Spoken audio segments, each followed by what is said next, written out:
इस मंच पे दो दो विश्वास हैं, विश्वास सारंग भी हैं, कुमार विश्वास भी हैं। बस दोनों में एक फर्क है कि एक को आगे विश्वास है, दूसरे को पीछे विश्वास है।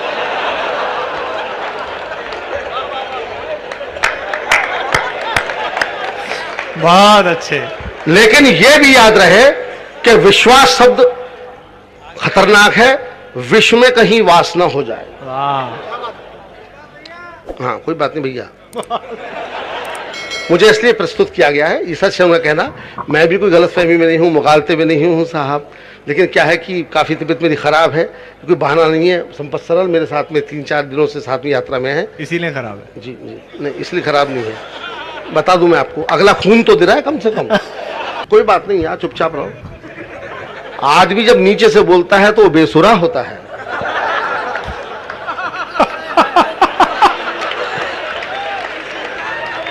लेकिन मैं बताऊं आपको, मैं आपका बिल्कुल समय खराब नहीं करूंगा, बिल्कुल नहीं। मैं ऐसा कवि नहीं हूं, बहुत कम समय अपनी बात कर। मंच पर शानदार जानदार कवि बैठे हैं, मैं अकेला ईमानदार कवि हूं।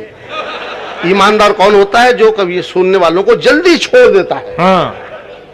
आइए मैं आपको इशारे से बात करूंगा, लंबी कविता नहीं है। पहला इशारा आपकी महफिल में शायद होली पे समझ में आ जाए जी। साली ने जीजा से कहा, सुनिए। साली ने जीजा से कहा कि जीजा जी मैं पास हो गई, मिठाई खिलाओ। हाँ। साली ने जीजा से कहा कि जीजा जी मैं पास हो गई, मिठाई खिलाओ। जीजा जी मुस्कुरा के बोले जरूर खिलाऊंगा, थोड़ी और पास हो जाओ।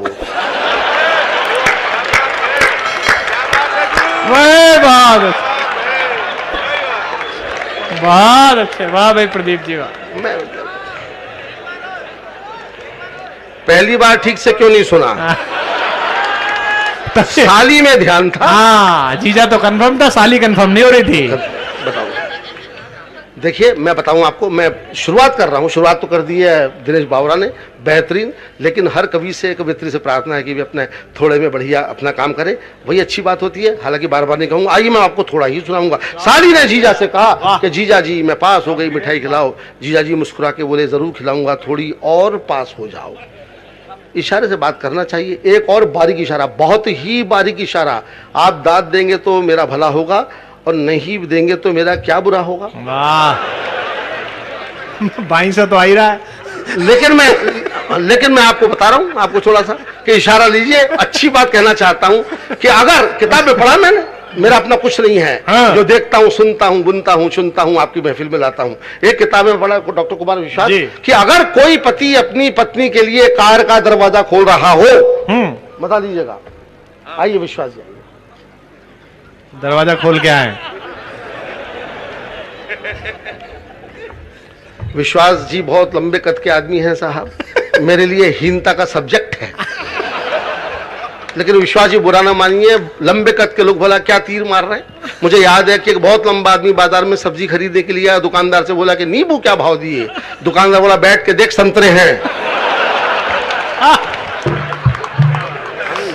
बहुत अच्छे। हर चीज प्रेरणा देती है। मैं आप पे बढ़िया बात सुना रहा था, बता लीजिए। और ना समझ में आया तो कोई बात नहीं, समझ में आ जाए तो क्या कहने। अगर कोई पति अपनी पत्नी के लिए कार का दरवाजा खोल रहा हो तो समझ जाइए कि या तो कार नई है या पत्नी नई है। मगर नहीं आई, मैं जानता था। मैं तो टेस्ट कर रहा था कि मुझे क्या इनके पास दोनों ही नहीं है। बात तो मैंने अच्छी कही, लेकिन क्या होता है कि जनता कई बार बड़ी गड़बड़ होती है। जैसे मैं आपको और सुझाव, एक और ट्राई करता हूं, शायद ये आपकी समझ में आ जाए। और अगर नहीं आई तो फिर मैं वो दूंगा कि वो आ ही जाएगी। जैसा दूसरा फॉर्मूला है कि उस औरत की सुंदर आंख इतनी, उसकी उस औरत की, उस सुंदर स्त्री की दाईं आंख इतनी सुंदर थी कि बाईं आंख लगातार दाईं को देखती रहती थी। बहुत अच्छे। आई साहब मैं कविता नहीं सुनाता, मैं तो पब्लिक को एजुकेट करता हूं। ये थोड़ी अधिक समझ में आई, हालांकि ठीक से आई नहीं है। आपने मेरा सम्मान बढ़ाने के लिए बजा दी है, वरना जनता क्या जानती है उस सुंदर स्त्री की, उस सुंदर युवती की दाईं आंख इतनी सुंदर थी कि बाईं आंख लगातार दाईं को देखती रहती थी। एक और मोटा इशारा है, वो तो आ ही जाएगा। भोंडा कहिए, नहीं मोटा। देखिए साहब, इशारे की बात करता हूं मैं आपसे कि 16वीं शताब्दी के मास्टर ने 21वीं शताब्दी के बच्चे से पूछा, और से सुनना भाई, 16वीं शताब्दी के मास्टर ने 21वीं शताब्दी के बच्चे से पूछा कि बिल्लू तेरे पिताजी क्या करते हैं? तो बिल्लू ने कहा कि मास्टर जी हम लोग 20 भाई बहन हैं।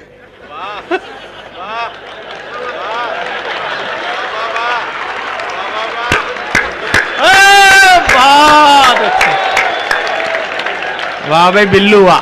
समझ में आ गई? क्योंकि सभी बिल्लू के पिताजी बैठे हैं। एक सूत्री कार्यक्रम है, बढ़ाओ।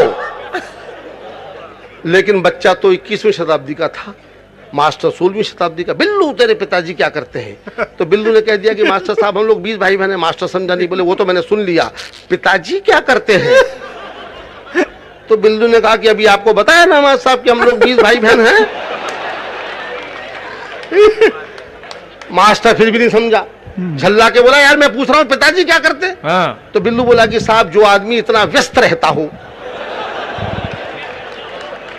वो और कर भी क्या सकता। बहुत अच्छे।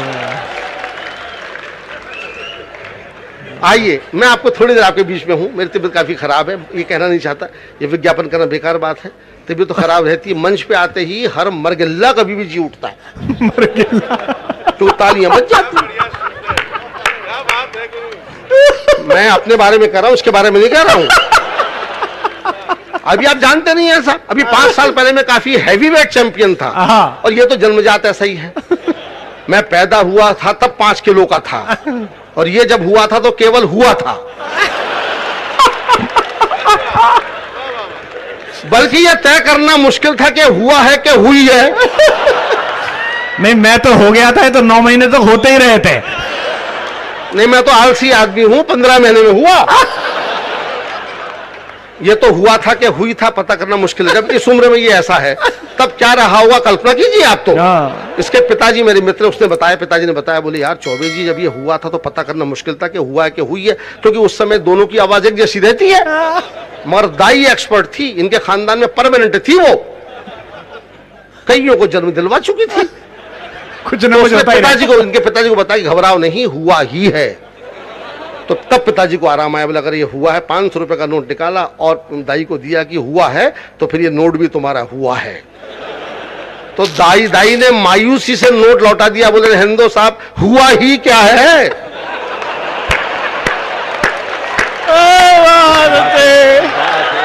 बहुत अच्छे, वाह वाह चौबे जी, क्या हुआ है? मैं बता दूं आपको, छेड़ने की बात है, तबीयत तो वाकई खराब थी लेकिन तालियों ने खोल दिया। लेकिन साहब मैं तालियों की चिंता नहीं करता, हमारे संचालक को बड़ी बुरी आदत है, हर संचालक को बुरी आदत है, ताली बजाओ ताली बजाओ। भोपाल क्या ताली बजाने वालों का शहर है? ये तो वो है कि प्रोग्राम अच्छा ना हो तो कवियों को बजा दे, मत बजा। लेकिन साहब मैं मजाक नहीं कर रहा हूं, आप हर बात पे माइक माइक माइक, मैं ये कह रहा हूं आपसे, आवाज बढ़ाओ, आवाज नहीं आ रही है, निकल ही इतनी रही है। अपनी पत्नी से छूट के आया हूं, इतनी निकलेगी बस, थोड़ी देर में मर्द हो जाऊंगा, चिंता मत। साहब मैं आपको क्या बताऊं, छोटी सी बात, तो ये ऐसी बात है जो हुई है। हाँ हुई है। साहब एक जमाने में मैं भी काफी हैवीवेट चैंपियन था, जहां जाता था लोग मेरी कविताओं पे कम और उस पे ज्यादा हंसते थे। हमने रिक्शे वाले से कहा, 5 साल पुरानी कविता, हाँ, जैसा कि मैं 5 साल पहले था। हाँ। हमने रिक्शे वाले से कहा स्टेशन चलोगे? वो बोला चलो। हमने कहा पैसे? तो बोला 2 रुपए किलो। ये मेरी मार्केट वैल्यू थी। हमने रिक्शे वाले से कहा स्टेशन चलोगे? वो बोला चलो। हमने कहा पैसे? तो बोला 2 रुपए किलो। हमने कहा क्या बोलता है, सवारी को बिठाता है कि तौलता है? वो बोला बुरा मत मानिए चौबे जी, मैंने टायर ट्यूब के पैसे मिलाकर बोले थे। जहां जाता था चुनौती होती थी। मैं और डॉक्टर कुमार विश्वास लखनऊ स्टेशन पे खड़े थे, गाड़ी का इंतजार कर रहे थे, गाड़ी लेट थी, सोचा वजन लेता हूं। वजन लेने मशीन पे चढ़ा तो मशीन भी मुस्कुराने लगी।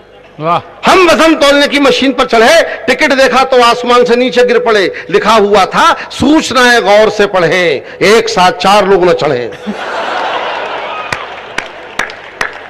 सूचनाएं गौर से पढ़े, एक साथ 4 लोग चढ़े। टिकट विश्वास को दिखाया, वो भी मुस्कुराया। मशीन पर चढ़ा, सिक्का डाला, टिकट निकाला। इस बार लिखा हुआ था वजन तो रखें। बहुत अच्छे। हास्य कवियों की मुसीबत है, हास्य कवियों की मुसीबत है कि उन मशीनें भी छेड़ती हैं, दुर्भाग्य है कि मशीनें ही छेड़ती हैं। वाह, आया आया। हसीनें कभी नहीं छेड़ती, इसलिए दुखी रहते हैं। फिर भी मैं तो मस्त रहता हूं, वही मेरी पूंजी है, वही मेरी कैपिटल है, वही मेरी कविता है। एक अमेरिकन पिक्चर आपने देखी होगी, जुरासिक पार्क। उसका असली हीरो डायनासोर था, बाकी पात्र तो कीड़े मकोड़े थे। पूरी फिल्म में डायनासोर ही छाया हुआ था। हमारे ग्वालियर में लगी, मैं भी देखने के लिए गया। टिकट लेने क्यू में खड़ा ही हुआ था कि लोग बाग मुझे ऐसे देखने लगे जैसे मैं ही डायनासोर हूं। कुछ लोग तो टिकट फाड़ के घर जाने लगे, बोले अब पिक्चर क्या देखना, हीरो तो यही खड़ा है। यहां तक तो मैंने बर्दाश्त कर लिया, लेकिन आधे घंटे के बाद में सामने वाला मुझसे पलट के बोला, धक्का क्यों दे रहे हैं डायनासोर साहब? मैंने कहा धक्का कौन दे रहा है, सांस भी ना छोड़ूं? सामने वाला कुल 50 ग्राम का था, मेरी एक सांस के साथ में आधा किलोमीटर आगे पहुंच जाता था।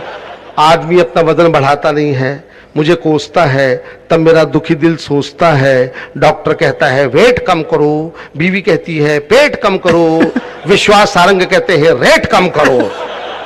मैं तीनों से कहता हूं मैं गरीब आदमी हूं, मुझ पर रहम करो, कोई करता नहीं।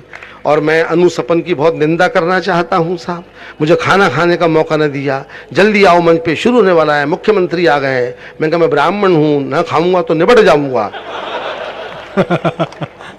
तो बोले नहीं, खाना बाद में बटेगा। अनु सपन कितने बजे बटेगा? 12 बजे। मैंने खत्म हो गया तो बोले मैं हूं ना। मैंने कहा आप तो हैं, लेकिन मैं तो शाकाहारी हूं। पता नहीं उसकी क्या मानसिकता थी भाई, बुरा ना मानिए साहब। मैं ब्राह्मण जरूर हूं, लेकिन ब्राह्मणों की दुखद अवस्था मैं बता सकता हूं।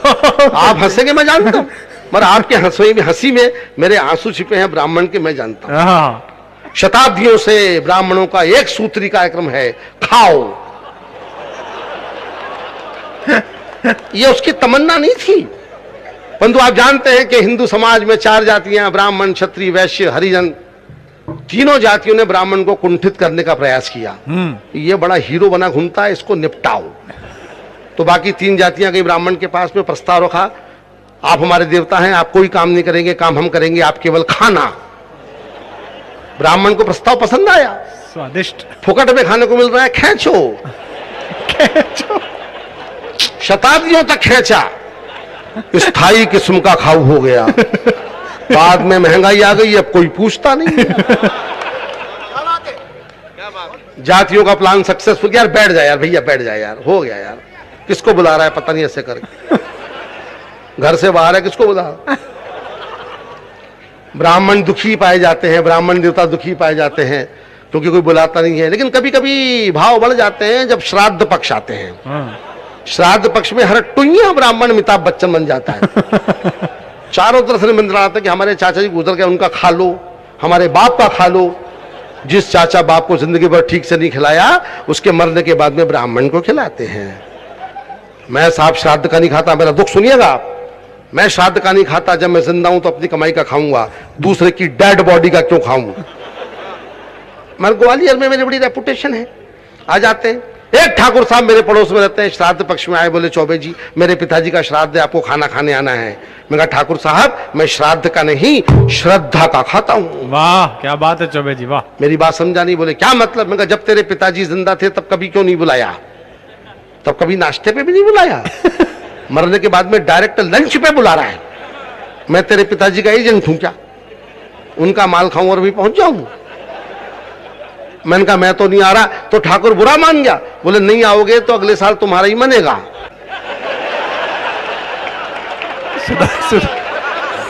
तालियां बजाइए एक बार जोरदार। हाँ देखो भाई आदमी का स्वभाव है डॉक्टर विश्वास, आ रही है सुनाई देगा, आ रहा है सुनाई नहीं देगा। इसलिए कह दिया। हाँ जी आ रही है थोड़ी सी, चलो आ गई। तो ठाकुर क्या खाने गया, 3 घंटे तक नॉन स्टॉप खाया। ठाकुर के पिताजी के श्राद्ध में गया, 3 घंटे तक नॉन स्टॉप खाया। ठाकुर भी मेरी स्पीड देख के थक गया, बोला बीच में पानी तो पी लो। मैंने भी कह दिया बीच आने तो दे। मैं तो तैयारी से गया। बोला बीच में पानी तो पी लो, मैंने भी कह दिया बीच आने तो दे और बीच में तू मत आ, वरना हूं तो मैं ब्राह्मण मगर इतने गुस्से में हूं कि नॉन वेज भी खा सकते हो। ठाकुर ऐसा भागा फिर नहीं दिखा, इस देश में पेट की अनंत संभावनाएं हैं, पेट में कुछ भी कितना भी जा सकता है। मुझे याद है एक हाथी का ऑपरेशन हुआ, ऑपरेशन के बाद में डॉक्टर ने नर्स से पूछा अपने औजार तो गिन लिए, पूरे तो हैं? नर्स बोली डॉक्टर साहब औजार तो पूरे हैं मगर छोटे वाले डॉक्टर साहब नहीं दिख रहे। बहुत अच्छे भाई। तो मित्रों बात तो यह है कि जो मेरा फूला हुआ पेट आप देख रहे हैं ये खाने के मारे नहीं, मस्ती के मारे फूला हुआ है। लोग समझते हैं बहुत ज्यादा खाता हूं, यकीन कीजिए मैं बहुत कम खाता हूं। लोगों के गम खाता हूं, हिंदुस्तान की हालत पर रहम खाता हूं। आप मेरा भरोसा करें तो मैं आपकी कसम खाता हूं। बहुत अच्छे बात।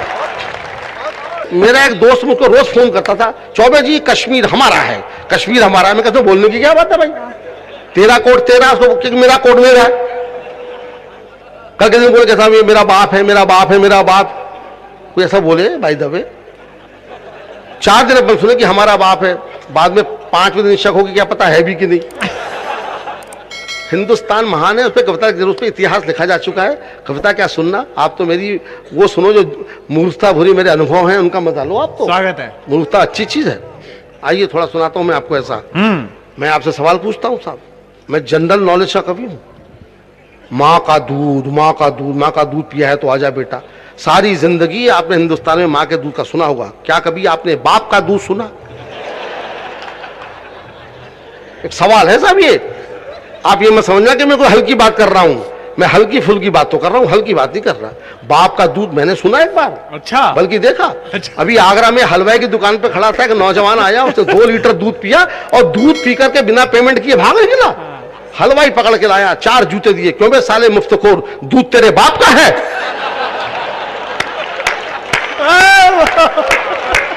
एक बात है कि नहीं बोलो? उस दिन पता लगा कि बाप का भी दूध होता भाई, इसलिए मेरा को बुरा मत मानना। बहुत अच्छे, जो होता है बैठ जाइए। बहुत अच्छे, बहुत अच्छे। बस मजे लो जी। हाँ हाँ, दीवार बहुत सारी कविताएं हैं लेकिन समय कम है और मैं बीमार हूँ। बस ये समझो कि मेरी मूर्ति परसों यहाँ पे लग सकती है, नहीं। वो तैयारी से आया हूँ।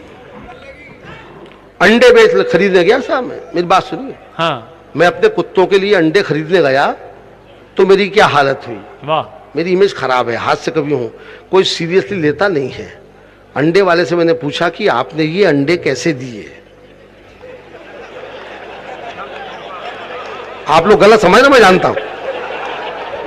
जैसे अपन पूछते हैं आलू कैसे दिए, प्याज कैसे दी, उसी लपेट में पूछा मैंने कि आपने ये अंडे कैसे दिए? तो घूर के बोला कि चौबे जी आप भाव पूछ रहे के तरीका। मैं क्या करूं साहब, अगर यहां तक तो बर्दाश्त कर लेता हूं। मेरा बेटा खराब अंडे खरीद लाया, वापस करने में गया, दुकान पे एक नौजवान बैठा था तो मैंने उससे पूछ लिया कि अंडे आपने दिए थे? हाँ। वो बोला कितने बजे की बात है? मैंने कहा अंडे भी घड़ी देख के देता है क्या? बोला नहीं। बोले कितने बजे की बात है? मैंने कहा 12 बजे की होगी। वो बोला उस समय मेरे पिताजी ने दिए होंगे। अंडे देने वाले पिताजी मैंने पहली बार सुने, उनको देते हुए देखने की तो इच्छा ही खत्म हो गई। कमाल है हिंदुस्तान। उस समय मेरे पिताजी ने दिए होंगे, 12 बजे रोज वही देते हैं। और मैंने कहा बोले मैं तो 8 बजे देके निकल देता हूं। मैंने कहा आप दोनों बाप बेटे के अंडे देते रहते हैं? बोले खानदानी बिजनेस है, बाबा भी दिया करते थे और संडे को हमारे बच्चे भी दे दिया करते हैं।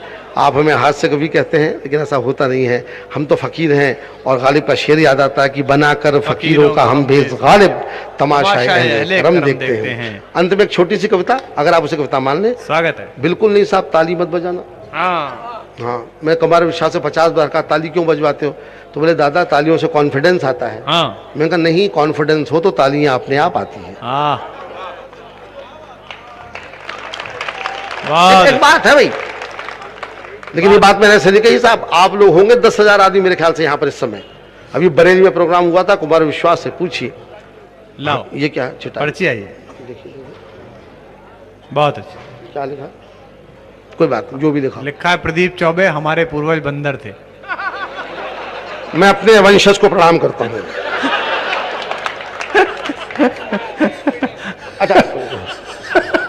बात है, अभी बात से बात निकलती। अच्छा अच्छा ठीक है, अच्छा नहीं बस मजा लो, यही कभी समझ लो ना, और कोई बात थोड़ी है। आइए अंत में छोटी सी हाँ आ रही है। अरे आएगी यार, आवाज कोई है क्या, धीरे से आएगी जब बड़ी हो जाएगी। नहीं, इस कवि सम्मेलन को दो ही चीजों से खतरा है, एक बाहर के कोलाहल से, एक अंदर के अल्कोहल से। नहीं वाकई आवाज नहीं आ रही लोगों, धैर्य रखिए थोड़ा धैर्य। अच्छा मैं आपसे वादा करता हूं, मेरी बात सुन लीजिए, सब शांत हो जाइए। मेरे बैठने के बाद भी जो मैं 2 मिनट में अपना खत्म करूंगा, उसके बाद में व्यवस्था की जाएगी। संपत सरल ने कविता का आदेश दिया, मजा लीजिए। कविता क्या है? आ रही है।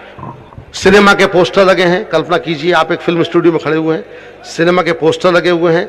कैसे पोस्टर लगे हैं उनका मजा लीजिए। 1 मिनट की कविता है। स्वागत है, पढ़िए। 4 पोस्टर, बात समझ में आ जाएगी। मेरा इशारा देखिए कि हम हिंदुस्तान की कसम, हम हिंदुस्तानी, हम नहीं सुधरेंगे, हम सब चोर हैं। सिनेमा के पोस्टर लगे ये, हाँ। सारी फिल्में बन चुकी हिंदुस्तान में, जो लगे हैं बस वही काम है। हिंदुस्तान की कसम, हम हिंदुस्तानी, हम नहीं सुधरेंगे, हम सब चोर हैं। ब्रह्मचारी शादी के बाद, ब्रह्मचारी शादी के बाद 9-2-11। आह दुल्हन वही जो पिया मन भाए 20 साल बाद। आह दुल्हन वही जो पिया मन भाए 20 साल बाद गुमराह।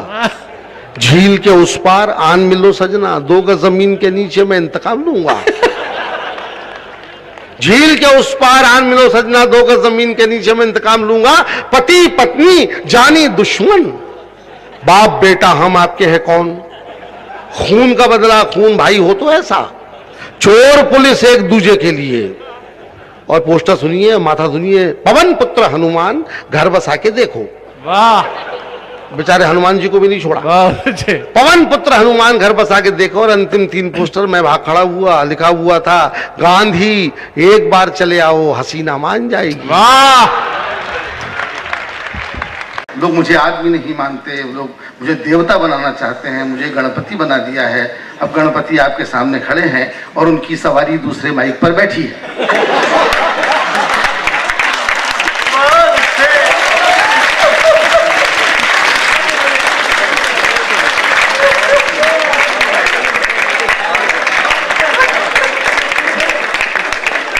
और ये तो गणपति का, ये तो गणेश जी का एहसान मानो कि सवारी पे नहीं बैठे हैं।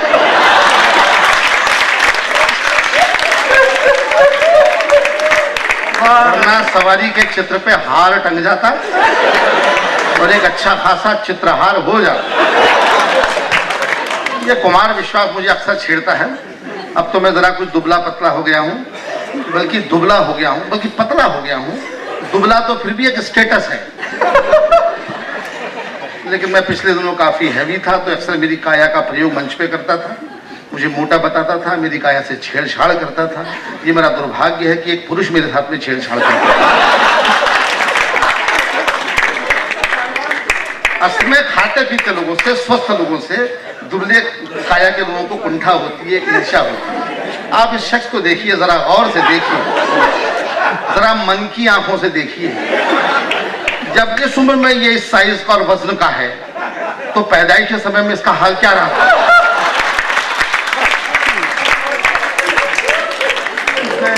अभी भी इसका वजन केवल 21.5 किलो है।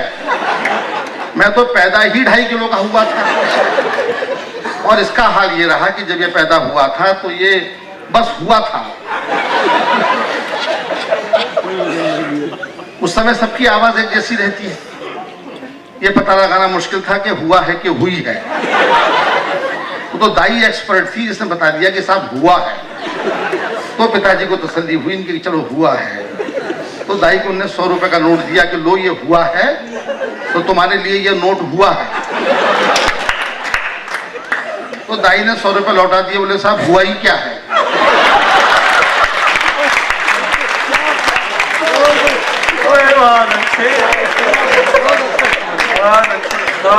ये लोग विदेशों में इसलिए जाते हैं और मैं इसलिए नहीं जाता हूं कि मुझे लोग हिंदुस्तान में ठीक से सुन लेते हैं।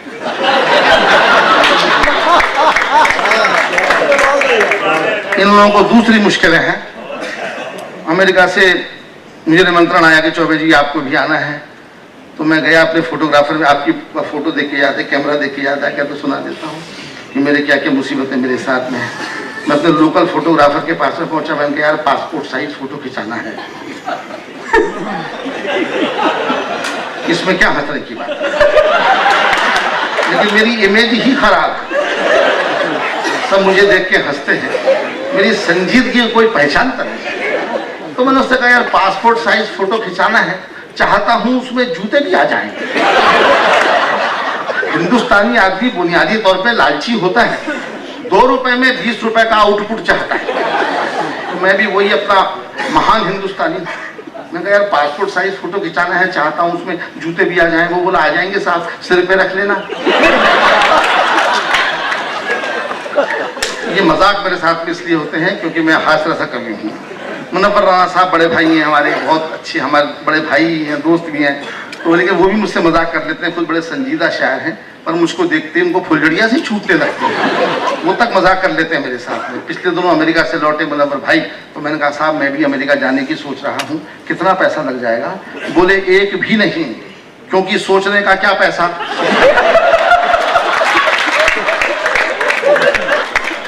अकबर साहब जब मैं थोड़ा सा अच्छा खासा था तो मैं घर से बाहर निकलता था तो लोग मुझको देख के हंसते थे, मेरी कविताओं पे हंसने का मौका ही नहीं आता था, वो मुझको देख के हंसने लगते थे। रिक्शे वाले से कहा स्टेशन चलोगे? वो बोला चलो। हमने कहा पैसे? तो बोला 2 रुपए किलो।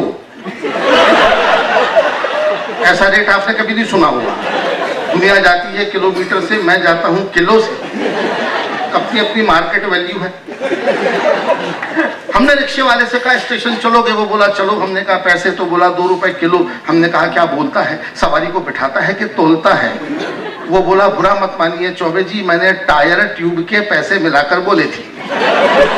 मुझको देखते ही कैलकुलेशन होने लगता है कि इसको बिठाने पे कितना खर्चा हो जाएगा। मेरा दोस्त है लखनऊ का, लखनऊ शहर का है, उसका नाम भी, उसका उपनाम भी वैसा ही है, बहुत दुबला पतला है। उसने अपना नाम रखा हुआ है तिनका। तंगो मिर्जा का कभी है हाश का तिनका। और मैं लखनऊ स्टेशन पे खड़े थे, गाड़ी का इंतजार कर रहे थे, गाड़ी लेट थी, सोचा वजन देता हूँ। वजन देने मशीन पे चढ़ा तो मशीन भी मुस्कुराने लगी।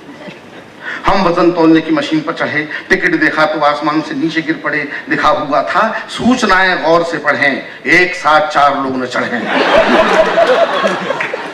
सूचनाएं गौर से पढ़ें, एक साथ 4 लोग न चढ़े। टिकट तिनके को दिखाया, तिनका भी मुस्कुराया, मशीन पे चढ़ा, सिक्का डाला, टिकट निकाला। इस बार लिखा हुआ था वजन तो रखें। हास्य कवियों की मुसीबत है कि उन्हें मशीनें भी छेड़ देती हैं। सबसे दुर्भाग्य की बात है कि मशीनें ही छेड़ती हैं। आप इस दर्द को क्या समझे कि मैंने क्या कहा भी बात में। बीवी तक परेशान करती है, लेकिन मैं होता नहीं। यकीन कीजिए जैसा मैं यहाँ बोल रहा हूँ वैसा मैं घर में भी बोल देता हूँ। जी मैं तो अन्य कवियों की तरह नहीं हूँ, उनकी बोलती बंद रहती है, मैं तो उसकी बोलती बंद कर देता हूँ। कभी घर पे आके देखिए, विश्वास ना हो तो ये अपने घर ले चली।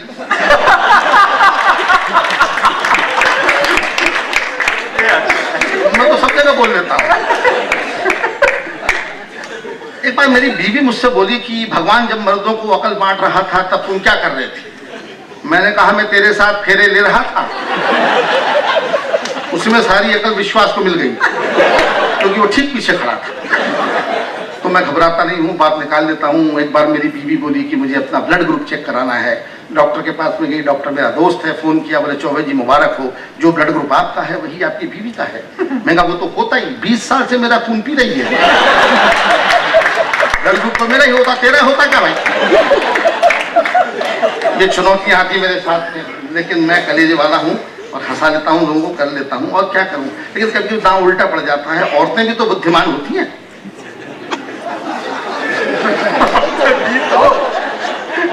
कम से कम दूसरों की तो होती है। लेकिन मेरी बीवी ने भी एक वैसा दांव मुझे दिया कि मुझे चुप रहना पड़ा। एक बार हम दोनों ग्वालियर में कार में बैठे हुए आउटिंग के लिए जा रहे थे। जाते समय संबंध अच्छे थे, लौटते समय हमेशा की तरह झगड़ा हो गया। मैंने कहा मैं कैसे डोमिनेट करूं, कैसे डोमिनेट करूं। इतने में मुझे सड़क पे एक गधा नजर आया, तो मैंने दांव दिया। मैंने कहा देख तेरा रिश्तेदार खड़ा है। तो फौरन बोली हाँ शादी के बाद से हो गया है। औरतों के लिए ताली बजाइए जो डोमिनेट कर रही है। सताता है क्या क्या मुझे दर्द घुटना,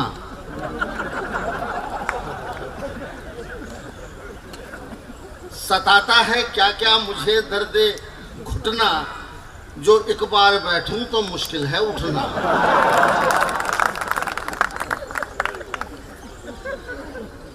खुदा को हाजिर नाजिर जानकर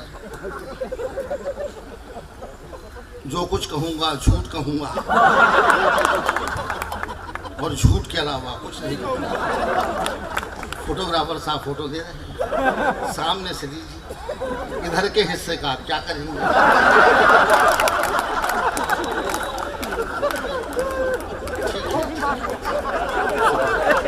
मैंने इसलिए कहा कि मेरा जिंदगी में एक भी फोटो नहीं। मैं एक ऐसे फोटोग्राफर को जानता हूं जो हमेशा शादी ब्याह के फोटो खींचता था। मैं एक ऐसे फोटोग्राफर को जानता हूं जो हमेशा शादी ब्याह के फोटो खींचता था। एक बार उसकी ड्यूटी शमशान में लगी, मुर्दे का अंतिम फोटो खींचना था, उसका अभ्यास नहीं था। तो उसने जैसे ही अपना कैमरा मुर्दे के चेहरे पे फोकस किया, आदतन उसके मुंह से निकल गया, स्माइल प्लीज।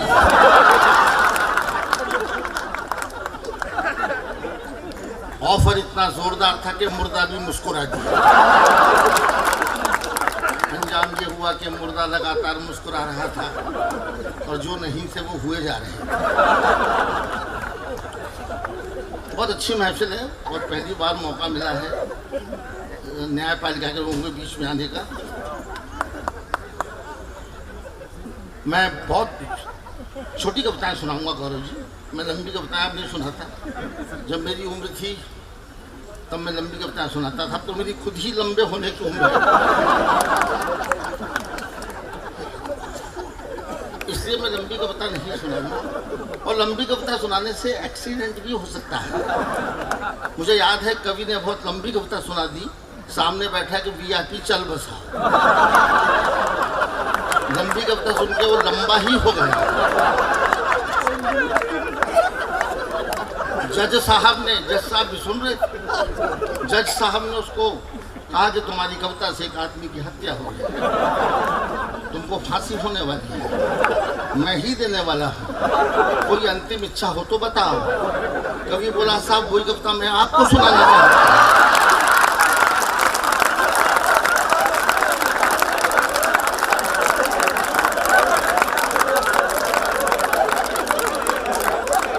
साहब ने उसको 22 बरी कर दिया।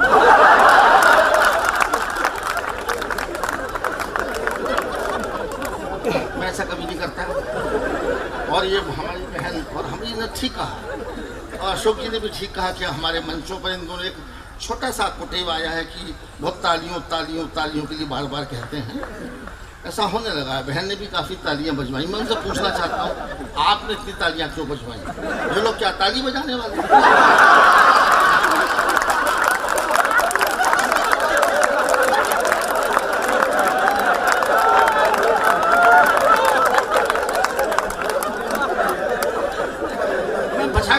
चाहता हूँ संस्कृति को, मैं नहीं चाहता कि इस देश के लोग ताली बजाने वाले हैं। इसलिए अशोक जी ने मेरे बारे में एक बहुत अच्छी बात कही। कविता वगैरह तो जगह होती है, लेकिन उन्होंने एक बात बहुत अच्छी कही जो मुझे अच्छी लगी और वो सच भी है शायद कि मैं कवि सम्मेलनों के मंचों पे एक कॉन्फिडेंट कवि के रूप में जाना जाता हूँ। मेरी कविताओं के बारे में पता नहीं कि लोग क्या सोचते हैं, क्या पता वो होती है या नहीं होती है, लेकिन वो कुछ तो होता है, तभी लोग आते हैं। कॉन्फिडेंस मेरा जन्मजात स्वभाव है। मैं इतना कॉन्फिडेंस वाला हूँ कि आप लोग तो संख्या में काफ़ी लोग बैठे हैं। मेरा तो वो कॉन्फिडेंस है कि एक भी समझदार सामने बैठा हो तो मैं पूरी रात अकेले निकाल सकता हूँ।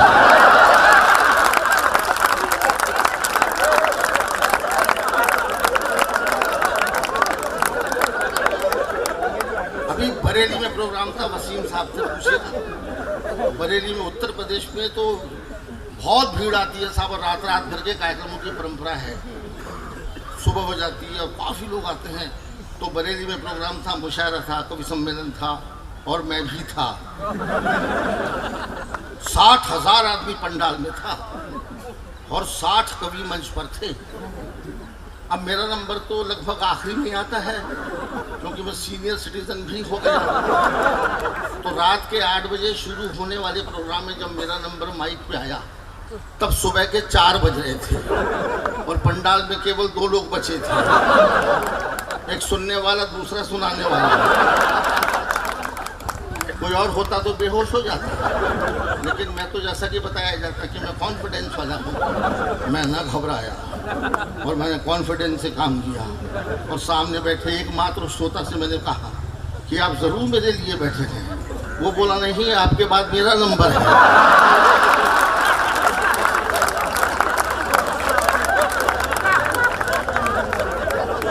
साहब, उस दिन मेरा भ्रम टूट गया। मैंने तब तक डिक्शनरी में एक ही शब्द पढ़ा था, कॉन्फिडेंस। मुझे उस दिन मालूम पड़ा कि दूसरा भी होता है, ओवर कॉन्फिडेंस।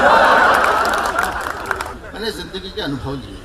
कोर्ट में खड़ा हूँ, एक कोर्ट में मैं भी दर्शकों, मेरी इच्छा की दर्शकों में बैठ के दिखना चाहिए। सिनेमा में बहुत सीन देखने को मिलते हैं, लेकिन अब तक मैं गया कि अपने मेरे वकील दोस्तों ने कहा एक बार मैं कोर्ट की कार्रवाई देखना चाहता हूँ। बोले चलो, ले गया। उस दिन एडिशनल जज वहाँ पर कोर्ट में थे, उनके ऑफिस, उनके कोर्ट में मुकदमा था एडिशनल जज साहब के। तो मुकदमा शुरू हुआ। सुनने लायक बात है, एक किसान के बैल चोरी हो गए थे, उसका मुकदमा चल रहा था, चोरी की रिपोर्ट। तो एडिशनल जज साहब ने किसान से पूछा कि तुम्हारे बैल कब चोरी हुए, कैसे चोरी हुए? तो किसान बोला कि साहब मैं अपने बैलों को लेकर पशु मेले में बेचने जा रहा था, तो मैंने बीड़ी का बंडल लाने के लिए अपने बैलों को पेड़ से बांध दिया। लौट के देखा तो मेरे तीनों बैलों की जोड़ी गायब थी। तो जज साहब बोले 3 बैलों की जोड़ी? जोड़ी तो 2 बैलों की होती है, 3 बैलों की कैसे? तो किसान बोला कि तीसरा एडिशनल था।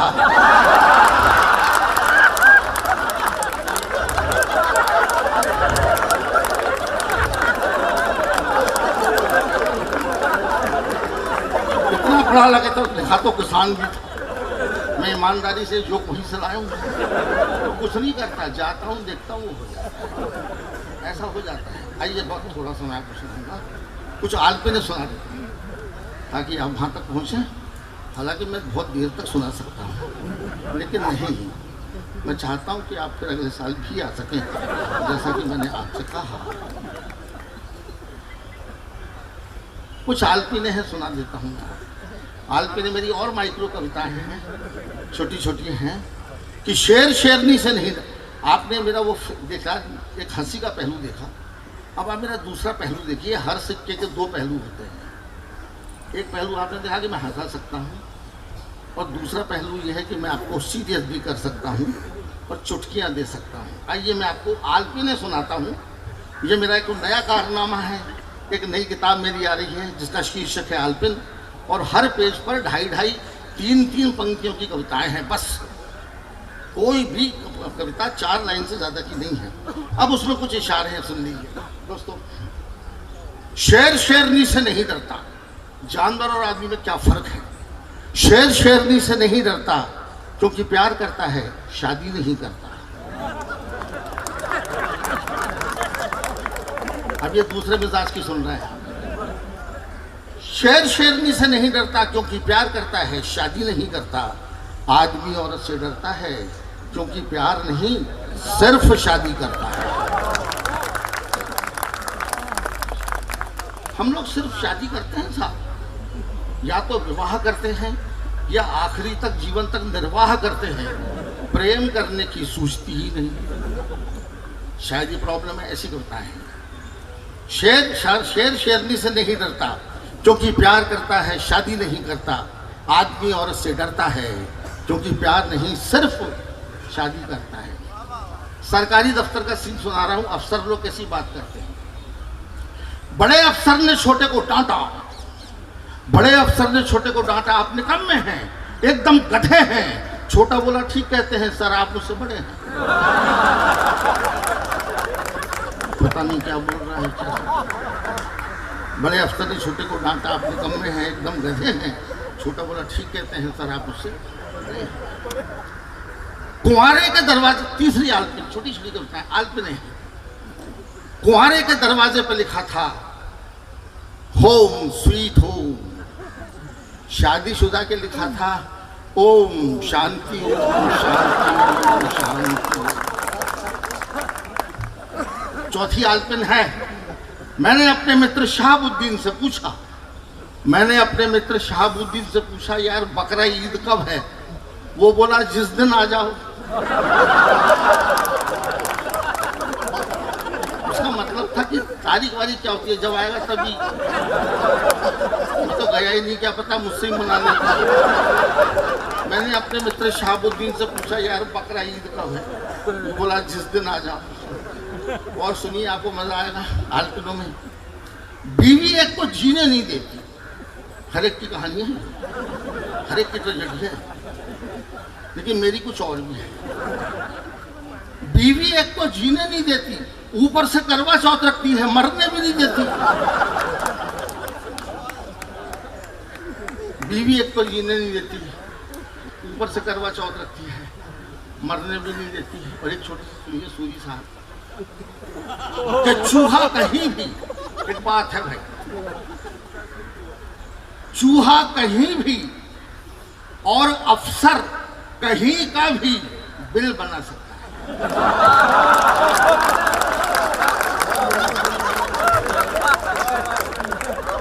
चूहा कहीं भी और अफसर कहीं का भी बिल बना सकता है। आखिरी आलपिन भी सुन लीजिए, औरतों की चूड़ियों पर है ये। औरतों की चूड़ी सुहाग का प्रतीक मानी जाती है। और सब लोग गौर से सुने कि कवि को कविता कहाँ से मिलती है। कई बार समाज में सवाल उठता है कि कवि कविता लाता कहाँ से? क्या आसमान से, जमीन से कि पाताल से? नहीं, कवि हमेशा अपने आसपास से कविता लाता है। ये बिल्कुल आसपास से मिली हुई कविता, छोटी सी है, आपको इसमें मजा आएगा। सुहाग की चूड़ी, चूड़ी सुहाग का प्रतीक मानी जाती है, लेकिन ये सुहाग का प्रतीक, इस प्रतीक ने मेरा सुहाग उजाड़ दिया था। मेरे घर में काम करने वाली बाई आती है कमला, छोटे समाज की स्त्री। छोटे समाज की स्त्रियां अपने ये श्रृंगार बिंदी और सिंदूर इंदूर को लेकर बड़ी सेंसिटिव होती है। तो वो कमला बाई अपने हाथ में कांच की 20 चूड़ियां पहनकर आती है। दिन भर वो चूड़ियां खन खनाती रहती हैं और मेरी खोपड़ी में दन आती है। तो मैंने अपनी बीवी से कहा कि उससे कहना कि 2 ही चूड़ी पहन के आया करे, क्या फर्क पड़ जाएगा। तो बीवी ने मुझको डांटा, बोले उसका सुहाग उछलवाओगे। तब ये बात मेरे हाथ लगी है। आपको नजर कर रहा हूं कि सुहाग के लिए सिर्फ एक चूड़ी काफी है। सुहाग के लिए सिर्फ एक चूड़ी काफी है, फिर इतनी सारी चूड़ियां। आखिर औरतें कितना सुहाग चाहती हैं?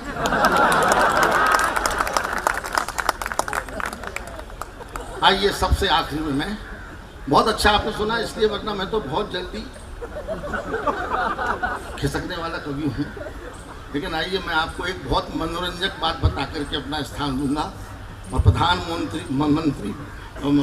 मोदी जी के डिजिटल इंडिया से मैं भी प्रभावित। आदमी है तो सोच वाला, इस उम्र में भी इतनी वैज्ञानिक को सोचता है, दुनिया से कॉम्पीट करना है। इंफॉर्मेशनल टेक्नोलॉजी में हमें अभी 104 भेज दिए, 104 सैटेलाइट भेजे। एक मित्र ने बधाई दी, बोले देखा चौबे जी, दूसरे देश के भी सैटेलाइट को अपने हिंदुस्तान ने भेज दिया। मैंने कहा आसान बात है, जहाँ पर एक ऑटो में 40 लोग बैठ सकते हैं।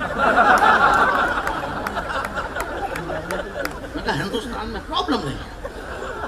डिजिटल इंडिया टेक्नोलॉजी ने सामने आपको बढ़िया बात सुनाने जा रहा हूँ। ऑनलाइन सर्विस सबसे नायाब तोहफा है। ऑनलाइन बाजार जाना बंद कर दिया, आपके घर में बाजार भेज दिया। अभी मेरी और मेरी पत्नी की शादी की पुण्यतिथि थी। हंसने की क्या बात है, शादी करना पुण्य का काम माना गया। हम दोनों ने पुण्य किया। पुण्य एक बार किया और तिथि साली हर साल आ जाती है,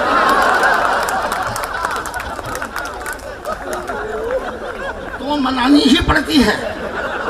आ गई पुण्यतिथि सालगिरह, तो मैंने अपनी बीवी से कहा कि आज हमारी शादी की सालगिरह है, मैं बाजार जाता हूँ, 1 किलो बूंदी के लड्डू ले आता हूँ। तो बीवी बोली कोई ज़रूरत नहीं है, मेरी डायरी में नंबर लिखा है, ऑनलाइन सर्विस अवेलेबल, आप नंबर घुमाइए, लड्डू खा रहे। मैंने नंबर घुमाया, ऑनलाइन वाले ने सर्विस शुरू कर दी। मिठाइयों की दुकान में आपका स्वागत है। मिठाई के लिए एक दवाई, रेवड़ी गजक के लिए 2 दवाई, नमकीन के लिए 3 दवाई।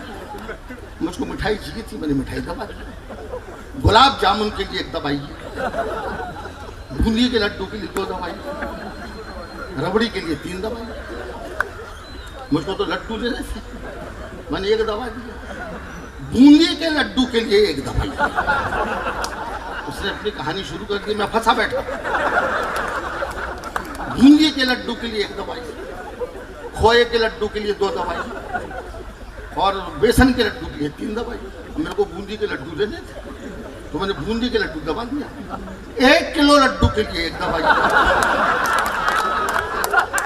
2 किलो के लिए 2 दवाई, 3 किलो के लिए 4 दवाई, 5 किलो के लिए 5 दवाई और 50 किलो के लिए 6 दवाई। मेरी खोपड़ी भरने लग गई और घबराहट में मुझसे 50 किलो वाला दब गया। 6वां बटन, 50 किलो वाला बटन दबाते में घबराया। मैंने कहा मर गया यार। मैंने कहा अब तो 50 लेना पड़ेगा। तो फिर मैंने वही किया जो कोई भी वकील करता, यानी मैंने फोन काट दिया।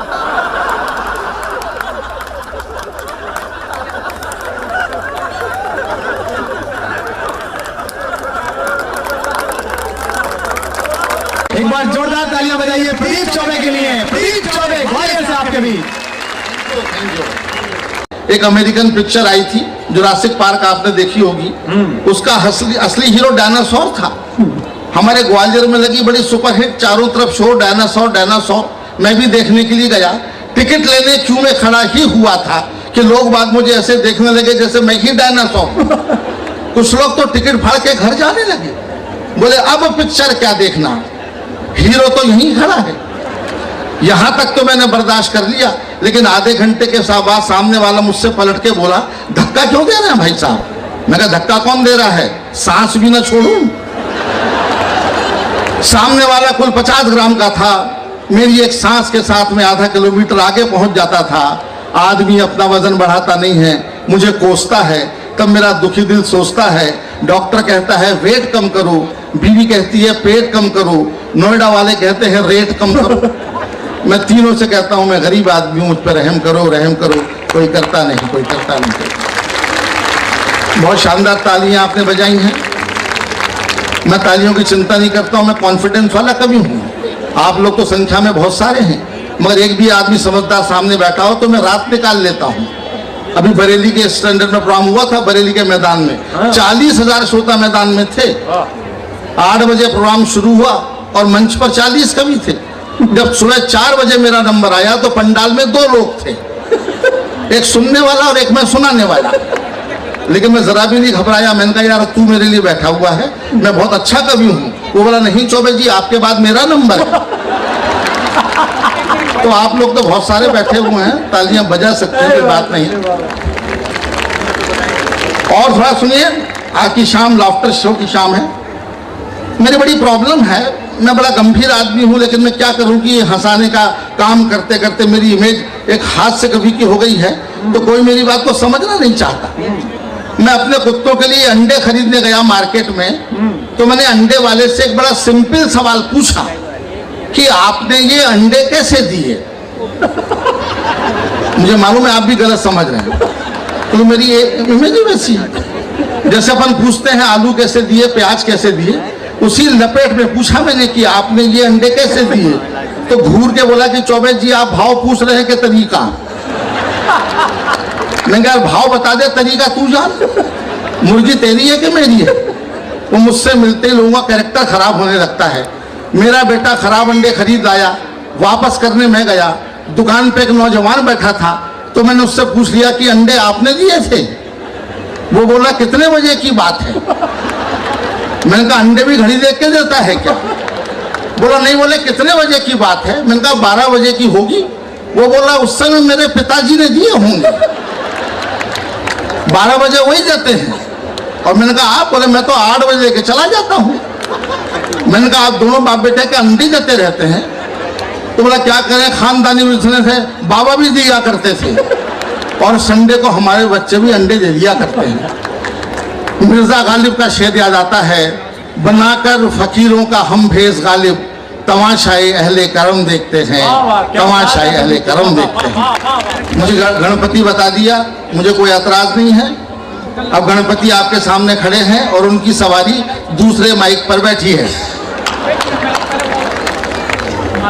ये मेरा मिसयूज होता रहता है, जो मेरे बारे में बता दिया गया है यहाँ पे। तालियों की कोई जरूरत नहीं, मैं कॉन्फिडेंस वाला कवि हूँ, मुझे तालियों की कोई चिंता नहीं होती है। हालांकि बहुत सारे कवि अगर ताली न बजाएं तो श्राप दे देते हैं। एक कवि के लिए तालियां नहीं बजी तो गुस्से में श्राप दे दिया उसने जनता को कि तालियां नहीं बजाओगे तो वो श्राप दूंगा कि अगले जन्म में घर घर जाके बजाओगे। अब आप लोगों ने बजा दी, अपना जन्म अभी ठीक कर लिया, बहुत अच्छी बात है। मेरे गाया में प्रॉब्लम होती है, लोगों को मैं अपना कमाता हूँ, अपना खाता हूँ, उसमें दूसरे का क्या जाता। अब मेरी समस्या सुन लीजिए। हाँ, फोटो खींच लीजिए, बाद में क्या पता रहूं ना रहूं। मैं ग्वालियर के फोटोग्राफर के पास में गया, मैंने कहा यार पासपोर्ट साइज फोटो खिंचाना है, चाहता हूं उसमें जूते भी आ जाएं। वो बोला आ जाएंगे, सिर पे रख लेना।